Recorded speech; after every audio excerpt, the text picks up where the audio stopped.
Hello. Technology is reshaping every part of the global economy, from how we work to how we invest. A warm welcome to The More You Know. It's the podcast from STANLIB Asset Management. I'm Jeremy Maggs, and my guest today is Mark Lovett, Head of Investments at STANLIB. Mark has just presented From Stagnation to Acceleration, Lessons to Navigate the Next Great Disruption.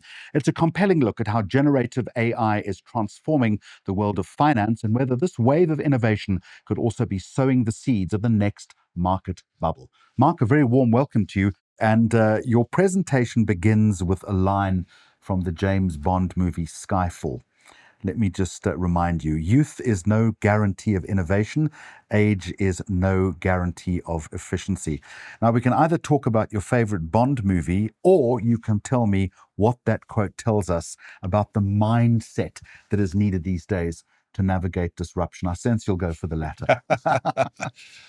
Jeremy, it's taken 35 years to get a James Bond quote into an investment presentation. And congratulations. So that was one achievement, but there was some thought behind it as well, because we'll obviously talk about AI as a technology. It is absolutely transformational, and it is going to affect everybody. So the insights, the views, the need to respond, it's not around age or anything like that. It's around everybody recognizing that this is going to be a transformational technology for large parts of the global economy. So I thought that was a nice one to introduce the presentation. How transformational are we talking here? Is this a radical sea change? Look, I mean, over the decades, we've had technological changes in lots of different areas, and they're always talked about as being revolutionary. But I do think this technology is one that will have a material effect across a number of segments of the global economy. So for me, it's the breadth of the influence that AI will have, not just the opportunities that exist within the technology itself. In fact, you call it the next great disruption, don't you? I do. Again, it's just a phrase.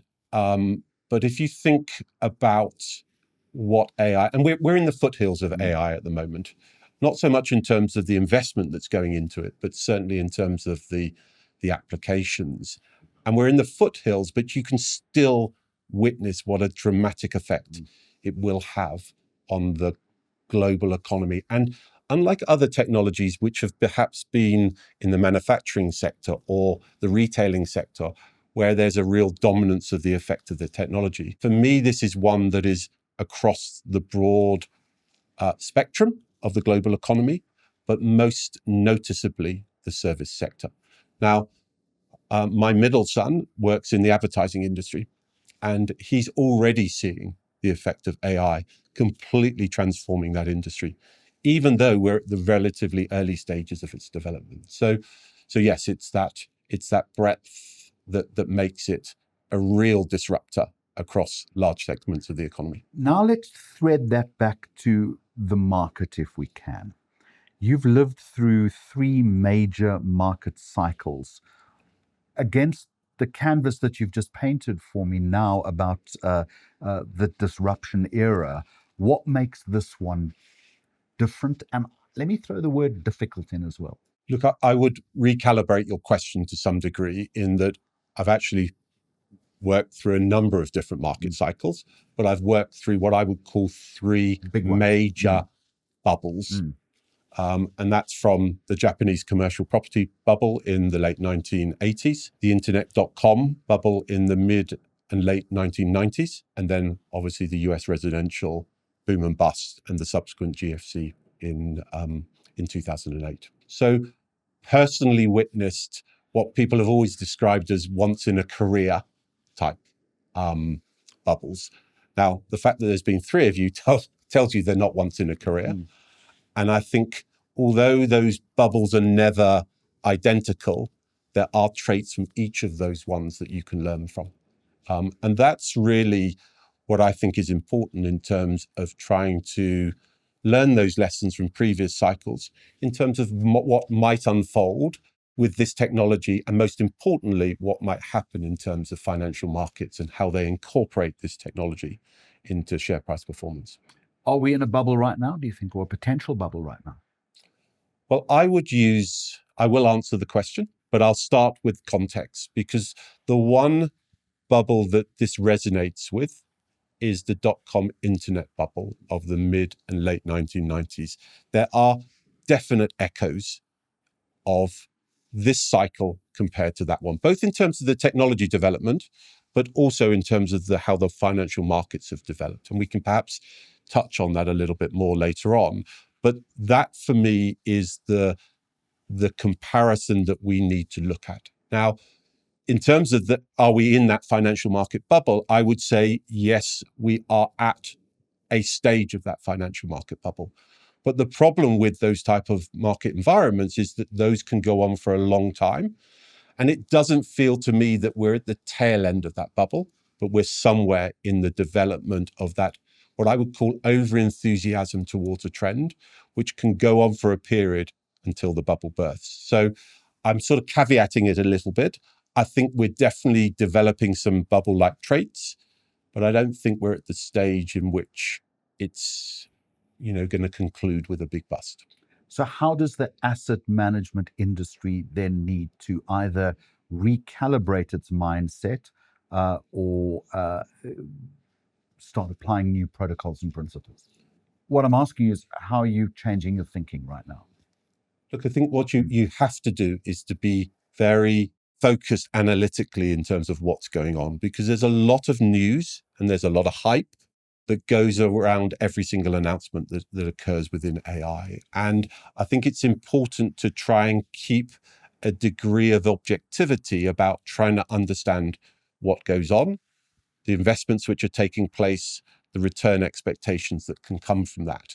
It is that, I think, which is important at this stage in terms of ensuring that the financial market interpretation doesn't become unrealistic relative to what's going on. So how do you find a better way of filtering that? There is no perfect way, Jeremy. I mean, if there was, we probably wouldn't have bubbles. By its nature, people would be able to see through some of the characteristics that occur. I have a personal barometer that I always look at, and that is when I see flaky business models being validated and supported with capital. That always feels to me that you're at the tail end of a cycle, of a bubble cycle, where people are throwing capital at models or ventures in the expectation that it's going to stick. In the expectation that it ticks a couple of boxes and that it will stick. And it doesn't feel like that we're there at the moment. I mean, we are seeing some incredible investment numbers. I mean, trillions of dollars, which is quite scary when you look at what's being invested in terms of building the infrastructure. But while the valuations which are attached to those are high, the business models themselves are not silly. It's not like the logic behind the build out it doesn't have some business support behind it. And that was very different in the dot-com internet. Towards the end of that, in 1999, there were what I would call very suspect, very flaky business models being validated with capital, left, right, and center. And so that's where I feel that while there are traits of a bubble developing, but not quite at that stage to be fearful that it's going to burst any minute. So which sectors then are you interested in right now, and which are most exposed? So the most exposed is the service sector. So the service sector is one that I think is already under attack from AI in terms of resetting some of the work processes, some of the business models that sit behind that. I mentioned... Give me a better definition of the service industry or service sector. It's very wide. It is, and by its nature, it's wide. I mean, it's the people-orientated businesses that serve a number of different end industries. But the 1970s and 1980s was very much a manufacturing disruption. This one is much more about the services sector. What else is exposed? Well, as I say, I think it's across the whole economy. So I've sort of talked about services, and then if you think about manufacturing, which itself has gone through a big change, there's a huge trend going on in terms of robotics. Now, robotics has been around for 30 years in manufacturing, but AI and the large language models and the sophistication that can come with that is going to take that further. And you can see in the marketplace some interesting transactions with companies buying into robotics businesses to enhance the capability in that particular area. So how do investors then need to start recalibrating the way in which they approach their money and investment philosophy? Well, I think in most technological developments, you get a more enhanced winners and losers environment going forward.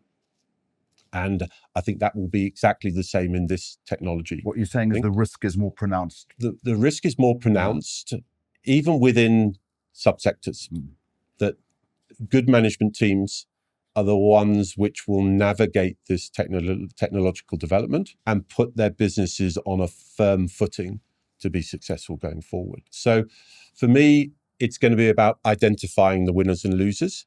It's going to be identifying the sectors which are most exposed to it and making sure that you control your exposure there. And it's also about ensuring that you've got the right management teams in the investments that you're supporting. And in that respect, the management team has become that much more critical. And it's difficult but necessary to balance data-driven models with human judgment.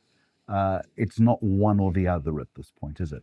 No, and I mean, I talk about my own industry, asset management, as being increasingly a hybrid model between man and machine, or between person and data, or however you want to classify it.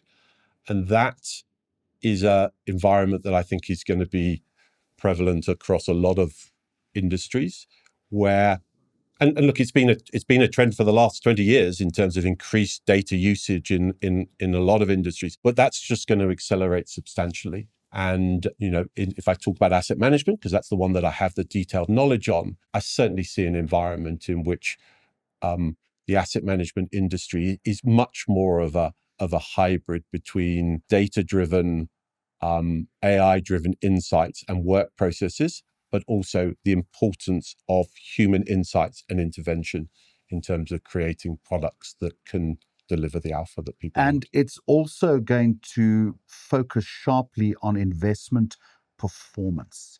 And AI is going to possibly widen that gap between great and mediocre managers. Yes, look, I mean, the industry's always been about performance.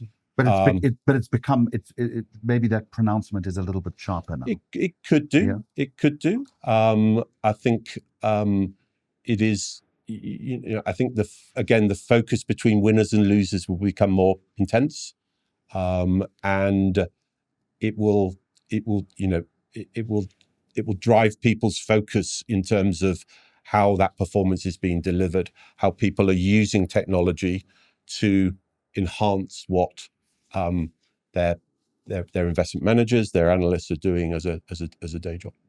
Mark, can I come back to that word flaky companies that you used a little earlier?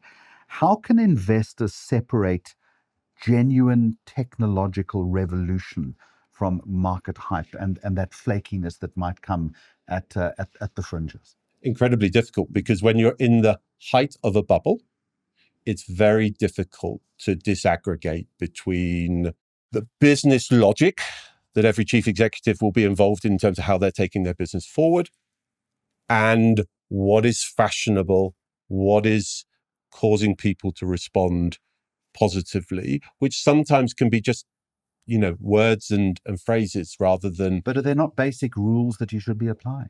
No, I don't think there are. I think it's about. Depends on what? It depends in terms of your own insights, your own views in terms of whether what is being pushed, what is being developed is tangible, is likely to occur. And those are subjective judgments. You also, in your presentation, pointed out that skeptics still have cash on the sidelines. What's it going to take for them either to put it in or pull it out? So we're at that stage, I think, in terms of AI technology, in that people are increasingly looking for evidence that the big spend is delivering tangible benefits for companies, both in the subjective form, but most importantly in terms of returns. And I think that's increasingly what people will be focused on. And you'll be aware that, we've already had some surveys out, one from MIT saying, whatever it was, 95% of investment in AI so far has seen no tangible benefits for people. So while you have that developmental curve, you will have skeptics. And skeptics will keep cash on the sideline, believing that there are opportunities elsewhere or later in the cycle. And it will need those return expectations to be validated for that more cynical element of capital to come into the marketplace. At what point do AI-driven markets become too efficient and it leaves no room for that human judgment that we spoke about earlier? At some point that will happen, won't it? Yes, I mean, it's a logical question because, markets become more efficient with access to information. Okay, so it's a very different environment when I started in the industry back in 1987, when most data was delivered physically and it took time to aggregate. Through the years, that's changed with technology, more data being digital, more aggregation simply at the press of a button. So you've had that process of technology driving improved information, hopefully improved insights, and therefore markets becoming more efficient. And AI will do that. But I don't think it removes the importance of human insight. What it will do, unfortunately, in asset management is remove some of the entry-level jobs, which have been part of the industry.